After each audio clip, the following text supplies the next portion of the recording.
భద్రాద్రి కొత్తగూడెం జిల్లా బూర్గంపాడు మండలంలో అకాల వర్షానికి రైతులు తీవ్రంగా నష్టపోయారు. వరి కోతలు ప్రారంభమైన సమయంలో వర్షాలు కురుస్తూ ఉండడంతో అన్నదాతలు తీవ్ర ఆందోళనకు గురవుతున్నారు. మార్కెట్ యార్డులలో ఆరబోసిన ధాన్యానికి వ్యవసాయ శాఖ సరిపడా టార్పలిన్లు సరఫరా చేయడం లేదన్నారు. దీంతో ధాన్యం తడిసి ముద్దవుతోంది. కొందరు రైతులు నిల్వ చేసిన రాసులు నీటిలో కొట్టుకుపోయాయి. తడిసిన ధాన్యాన్ని ప్రభుత్వమే కొనుగోలు చేయాలని రైతులు డిమాండ్ చేస్తున్నారు. ధాన్యం కోసి 10 రోజులు గడుస్తున్నా ఇంతవరకు కొనుగోలు కేంద్రాలు ఏర్పాటు చేయలేదని ఆవేదన వ్యక్తం చేస్తున్నారు.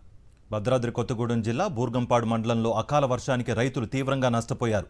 వరి కోతలు ప్రారంభమైన సమయంలో వర్షాలు కురుస్తూ ఉండడంతో అన్నదాతలు తీవ్ర ఆందోళనకు గురవుతున్నారు.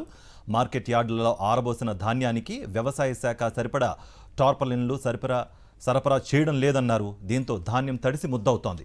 కొందరు రైతులు నిల్వ చేసిన రాసులు నీటిలో కొట్టుకుపోయాయి. తడిసిన ధాన్యాన్ని ప్రభుత్వమే కొనుగోలు చేయాలని రైతులు డిమాండ్ చేస్తున్నారు. ధాన్యం కోసి 10 రోజులు గడుస్తున్నా ఇంతవరకు కొనుగోలు కేంద్రాలు ఏర్పాటు చేయలేదని ఆవేదన వ్యక్తం చేస్తున్నారు.